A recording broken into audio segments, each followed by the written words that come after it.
It is quiet now, but 5 years ago, And I was watching my coworkers getting savagely beaten, fists, punches, flagpoles. there was a violent attack on the US Capitol. They throwing fire extinguishers. They had canisters of bear mace. More than 1,500 people were criminally prosecuted. I think they should have been prosecuted, but not persecuted. And now they could be in line for compensation from Donald Trump's new anti-weaponization fund. But this is reimbursing people that were horribly treated, horribly treated. It's anti-weaponization. They've been weaponized. They've been, in some cases, imprisoned wrongly. They paid legal fees that they didn't have. They've gone bankrupt. Their lives have been destroyed. The amount was chosen to mark 250 years of American independence, $1.776 billion, overseen by the acting Attorney General, who was once the president's personal lawyer. Will individuals who assaulted Capitol Hill police officers be eligible for this fund? Anybody in this country is eligible to apply. So will they? Will those associated with the January 6th attack apply? In short answer, yes, I do believe that I qualify. I don't fear anything. Enrique Tarrio is the former chair of the far-right Proud Boys, whose members were accused of spearheading the Capitol storming.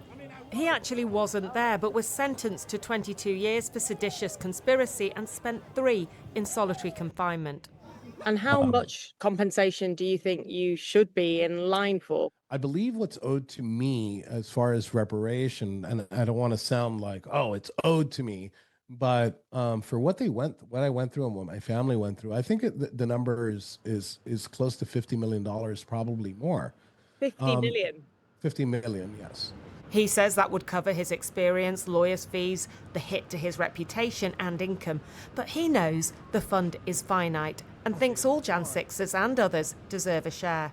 Between them, I think there might be like 2,000 people that might be in the realm of this weaponization.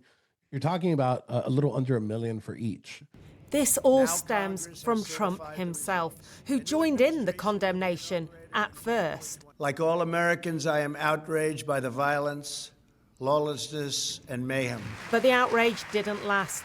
Before long, he was telling Americans the real insurrection happened on November the 3rd. They rigged the election. A claim repeated hundreds of times and soon believed. By 2023, 69% of Republicans thought Joe Biden's win was not legitimate. So perhaps no surprise about what came next. So this is January 6th. These are the hostages. Approximately 1,500 for a pardon.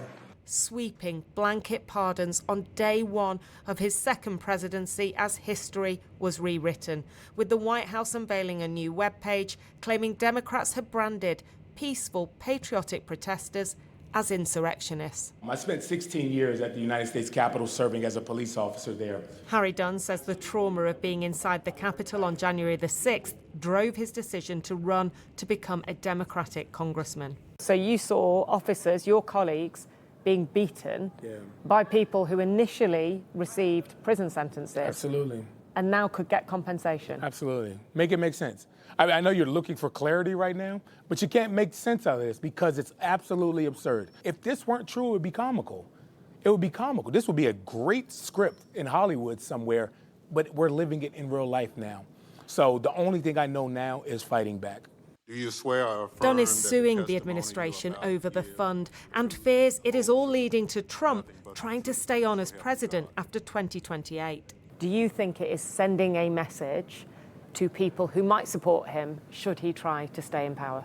The message is already sent. So they already is ingrained in their head. If we do this for Donald Trump, now not only are we forgiven, now we're paid to do it. So absolutely it sends that message. I put some of the outrage to Tarrio. Do you see why people would find that egregious? Look, emotionally, I understand how they feel, but we're talking about two different things here. You're talking about the acts. I'm talking about the weaponization. Can a person that committed an act, a violent act in this case, can that person be persecuted against? And if the answer is yes, then they're entitled to money. I hear your argument. You understand what I'm talking about? To a lot of people, and I would say millions of people, the answer is no. if you beat up a police officer, you shouldn't be compensated. Tarrio's argument is that the Jan 6 sentences were disproportionate. But for Trump to set up a $1 billion compensation fund, that hasn't just angered Democrats. Plenty of Republicans in Congress are furious too.